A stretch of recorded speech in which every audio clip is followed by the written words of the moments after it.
नमस्कार, मैं हरप्रीत कौर अपने YouTube चैनल हरप्रीत कौर की ज़ुबानी कविता किस्से कहानी में आप सभी का हार्दिक अभिनंदन करती हूँ। आज दिन शुक्रवार क्या है कहानी हरप्रीत कौर की ज़ुबानी का अगला भाग। जी, शुक्रवार को क्या है कहानी में हम सुनते हैं रिश्तों का ताना बाना बुनती कहानियाँ। इसी कड़ी में आज ले आई हूँ जो कहानी, उसका शीर्षक है राधा नहीं रही। और इस कहानी के मुख्य पात्र भी हैं राधा, जो एक बहू है, जो एक बीवी है और एक भाभी है। रिश्तों के ताने बानों की एक कहानी। चलिए सुनते हैं फिर राधा की कहानी। राधा नहीं रही।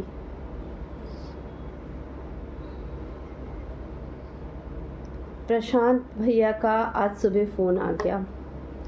छुटकी, उन्होंने आंसुओं से भीगे स्वर में कहा। छुटकी, राधा नहीं रही।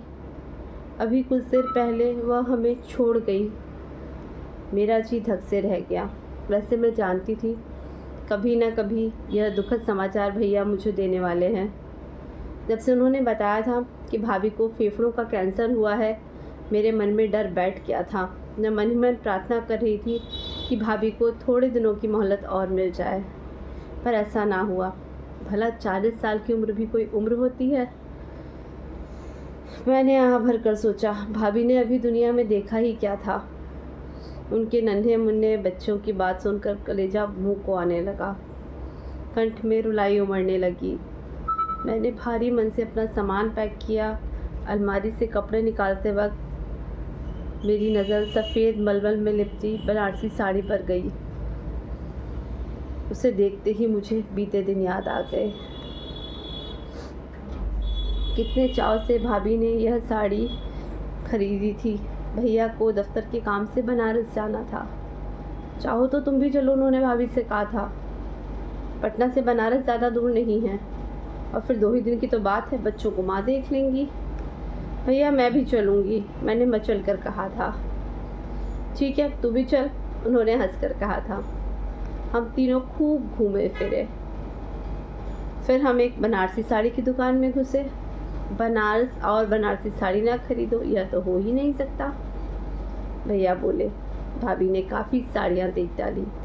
फिर एक गुलाबी रंग की साड़ी पर उनकी नज़र गई तो उनकी आंखों की चमक देखने लायक थी, लेकिन कीमत देखकर उन्होंने साड़ी परे सरका दी। क्यों, क्या हुआ? भैया ने पूछा। यह साड़ी तुम्हें पसंद है तो ले लो ना। नहीं, कोई हल्के दाम वाली ले लेते हैं, यह बहुत महंगी है। तुम्हें दाम के बारे में चिंता करने की कोई ज़रूरत नहीं, कहकर उन्होंने फ़ौरन वह साड़ी बंधवाई और हम दुकान से बाहर निकले। शशि के लिए भी कुछ ले लेते हैं, भाभी बोली। शशि तो अभी साड़ी पहनती नहीं, जब पहनने लगेगी तो ले लेंगे। अभी इसके लिए एक सलवार कमीज़ का कपड़ा ले लो। मेरा बहुत मन था कि भैया मेरे लिए भी एक साड़ी खरीदते। मेरी आंखों के सामने रंग बिरंगी साड़ियों का समा बंधा था। जैसे ही हम घर लौटे तो मैंने माँ को शिकायत जड़ दी।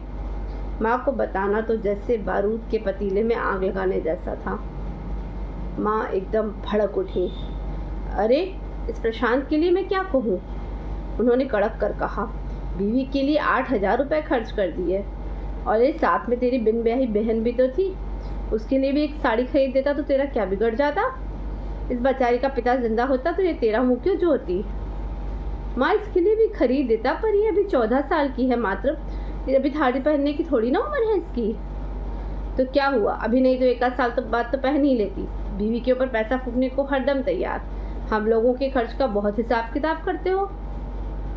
भैया चुप लगा गए। माँ बहुत देर तक बकती झकती रही। भाभी ने साड़ी माँ के सामने रखते हुए कहा, माँ जी यह साड़ी शशि के लिए रख लीजिए, यह रंग उस पर बहुत खिलेगा। माँ ने साड़ी को पैर से खिसकाते हुए कहा, रहने दे बहू, हम साड़ी के भूखे नहीं हैं। देना होता तो पहले ही खरीदवा देती, अब क्यों ये ढोंग कर रही हो? तुम्हारी साड़ी तुम्हें ही मुबारक हो। फिर वो रोने लगी। प्रशांत के बापू जीवित थे तो हमने बहुत कुछ ओढ़ा और पहना।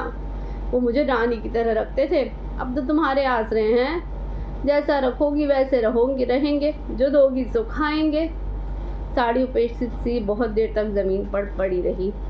फिर भाभी ने उसे उठाकर अलमारी में रख दिया। मुझे याद है कुछ महीने बाद भैया के सहकर्मी की शादी थी और घर भर को निमंत्रित किया गया था। वहाँ बनारसी साड़ी पहनो ना, भैया ने भाभी से आग्रह किया। खरीदने के बाद एक बार भी तुम्हें उसे पहने नहीं देखा। भाभी साड़ी पहनकर आई तो उन पर से नज़र नहीं हटती थी, बहुत सुंदर दिख रही थी। भैया मंत्रमुग्ध से उन्हें एकटक देखते रहे।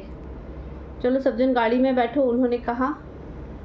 माँ की नज़र भैया पर पड़ी तो वो बोली, अरे तू यही कपड़े पहनकर शादी में जाएगा? क्यों, क्या हुआ, ठीक तो है?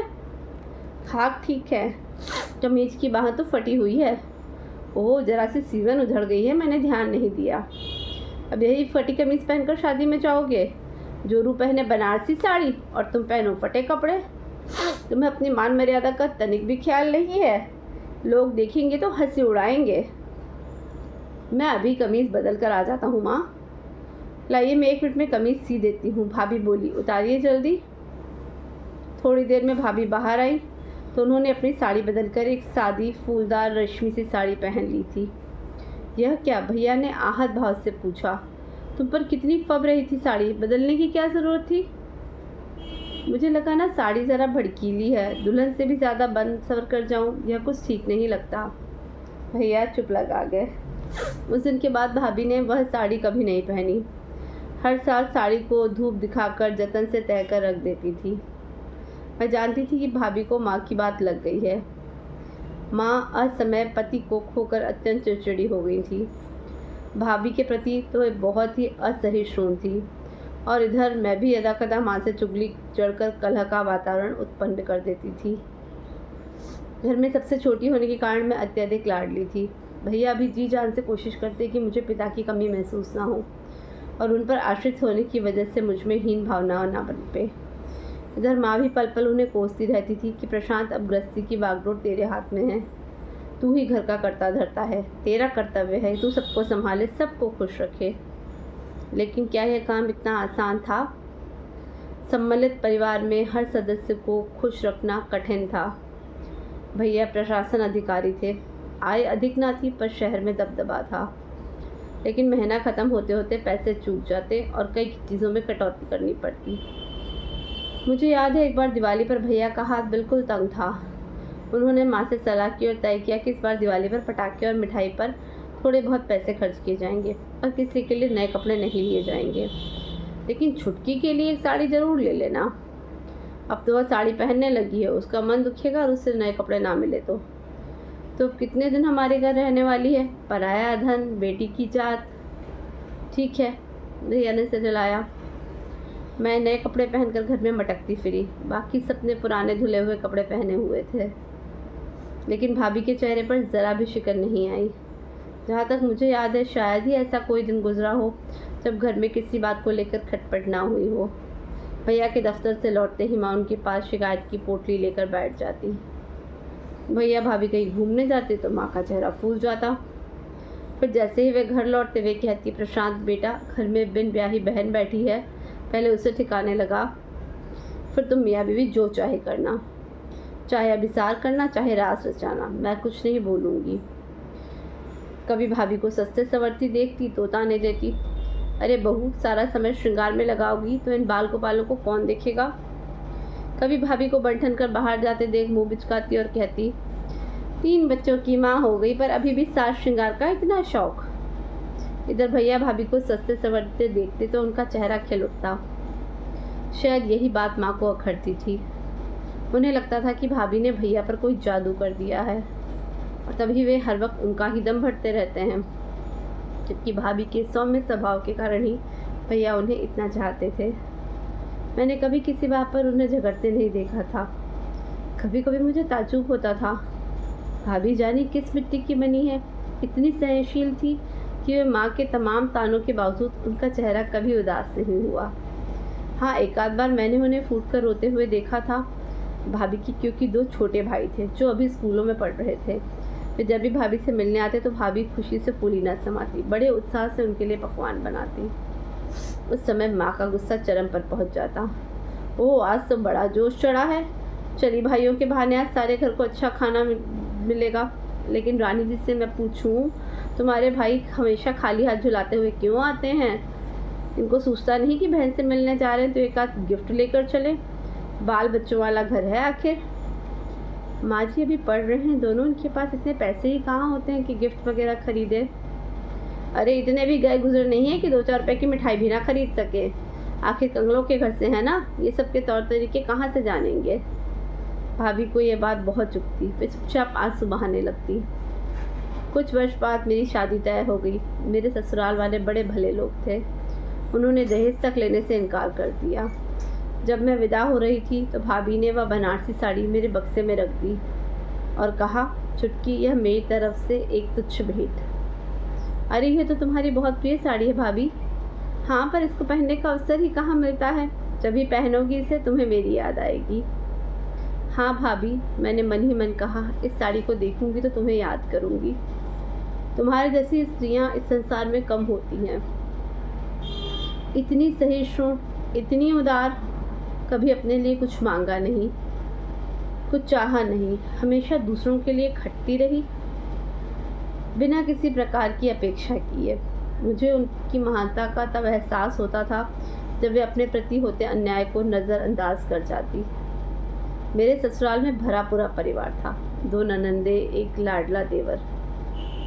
सास ससुर हर नए ब्याह जोड़ी की तरह मैं और मेरे पति भी एक दूसरे के साथ ज़्यादा से ज़्यादा समय बिताने की कोशिश करते। शाम को मेरे पति जब दफ्तर से घर लौटते और हम कहीं बाहर जाने का प्रोग्राम बनाते और मैं बन ठन कर तैयार होती तो मेरी नज़र अपनी ननद पर पड़ती, जो अक्सर मेरे ही कमरे में पड़ी रहती और टकटकी बांधे मेरी ओर देखती रहती। वह मुझसे 1000 सवाल करती, कौन सी साड़ी पहन रही हो, कौन सी लिपस्टिक लगाओगी, मैचिंग चप्पल निकाल दूँ क्या, इत्यादि। बाहर की ओर बढ़ते मेरे कदम थम जाते। सुनो जी, मैं अपने पति से फुसफुसा कर कहती, सीमा को भी साथ ले चलते हैं, बेचारी कहीं बाहर नहीं निकल पाती और घर में बैठी बोर होती रहती है। अच्छी बात, ये वेमन से कहते, जैसा तुम ठीक समझो। मेरी सास के कानों में यह बात पड़ती तो वो बीच में ही टोक देती, सीमा नहीं जाएगी तुम लोगों के साथ, उसे स्कूल का ढेर सारा होमवर्क करना है और उसको ले जाने का मतलब क्या है, टैक्सी करना, क्योंकि मोटरसाइकिल पर 3 सवारियां नहीं जा सकती। सीमा भुन बनाती, मुँह फुलाती, अपनी माँ से हुज्जत करती, पर सास का फरमान कोई नहीं टाल सकता था। मैं मन ही मन जानती थी कि मेरी सास जानबूझकर सीमा को हमारे साथ नहीं भेजती थी और उसे घर के किसी काम में उलझाए रखती थी। मैं मन ही मन उनका आभार मानती। एक बार मेरे भैया मुझसे मिलने आए तो माँ ने अपने सामर्थ्य भर कुछ सौगातें भेजी थी। मेरी सास ने उन वस्तुओं की बहुत तारीफ़ की और घर भर को दिखाया। फिर उन्होंने मुझसे कहा, बहू बहुत दिनों बाद तुम्हारे भाई मिलने आए हैं, तुम अपने निगरानी में आज खाना बनवाओ और उनकी पसंद की चीज़ें बनवा कर उन्हें खिलाओ। मेरा मन खुशी से नाच उठा, उनके प्रति मेरा मन आदर से झुक गया। कितना फ़र्क था मेरी माँ और मेरी सास के बर्ताव में।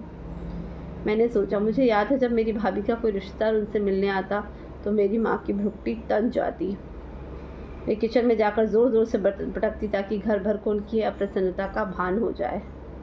मुझे याद है कि जब मेरी शादी हुई तो मेरी माँ ने मुझे बुलाकर हिदायत दी थी, देख चुटकी, तेरा दूल्हा बड़ा सोलोना है, तो उसके मुकाबले में कुछ भी नहीं है।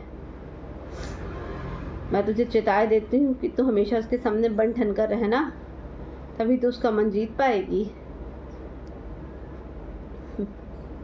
मुझे याद आ गया भाभी के साथ माँ का व्यवहार।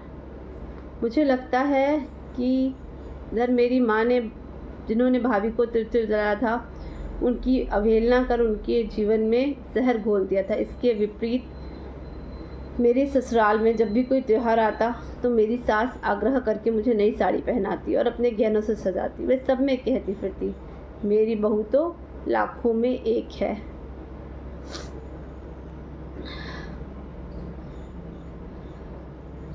मुझे लगता है भाभी अपने प्रति अब बहुत लापरवाह हो चली थी, क्योंकि माँ ने हमेशा मेरे भाई की सुख शांति भंग की थी, बल्कि भाभी के व्यक्तित्व को भी पंगु बना दिया था। उनमें जीने की इच्छा ही मर गई थी। यहाँ तक कि जब कैंसर जैसी जानलेवा बीमारी ने उन्हें दर्द दबोचा, तब भी उन्होंने अपनी परवाह ना की। घर में किसी को बताया भी नहीं कि उन्हें इतनी प्राणघातक बीमारी है। जब भैया को भनक लगी तब तक बहुत देर हो चुकी थी। जब मैं घर पहुंची तो भाभी की अर्थी उठने वाली थी। मैंने अपने बक्से से बनारसी साड़ी निकाली और भाभी को पहना दी। ये क्या कर रही है छुटकी, माँ ने कहा, थोड़ी देर में तो सब राख होने वाला है, होने दो। मैंने भी गुस्से में कहा। मुझे याद है कि वह छवि याद है जब भाभी वधू के रूप में घर के द्वार पर खड़ी थी। उनके माथे पर गोल बिंदी सूरज की तरह दमक रही थी। उनके होठों पर सलज मुस्कान थी। उनकी आंखों में हजारों सपने थे। भाभी की अर्थी उठ रही थी। माँ का रुदन सबसे ऊंचा था। वे गला फाड़ फाड़ कर विलाप कर रही थी। भैया एकदम काट हो गए थे।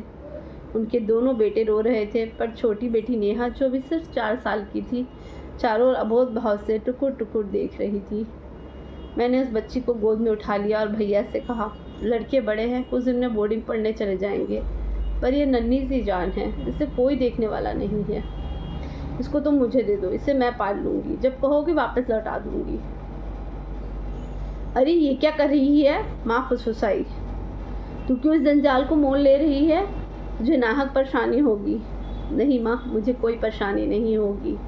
उल्टे अगर ये बच्ची यहाँ रहेगी तो तुम उसे संभाल ना सकोगी। लेकिन तेरी सास की मर्जी भी तो जाननी होगी। तू अपनी भतीजी को गोद में लिए पहुँचेगी तो पता नहीं वे क्या कहेंगी। मैं अपनी सास को अच्छी तरह जानती हूँ, वो मेरे इस निर्णय की प्रशंसा ही करेंगी। मैंने भी दृढ़ शब्दों में कहा। मुझे ऐसा महसूस हुआ जैसे भाभी मुझे अंतरिक्ष से देख रही हैं और हल्के हल्के मुस्कुरा रही हैं।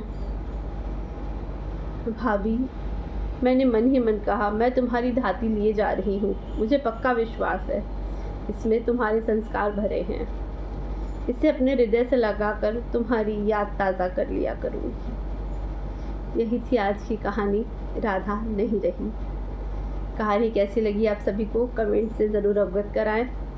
आपकी फीडबैक की प्रतीक्षा रहती है मुझे। कमेंट्स और लाइक के माध्यम से बताएं कहानी कैसी लगी। साथ ही मेरा चैनल सब्सक्राइब करना ना भूलें। हरप्रीत कौर की ज़ुबानी, कविता, किस्से, कहानी। शुक्रिया।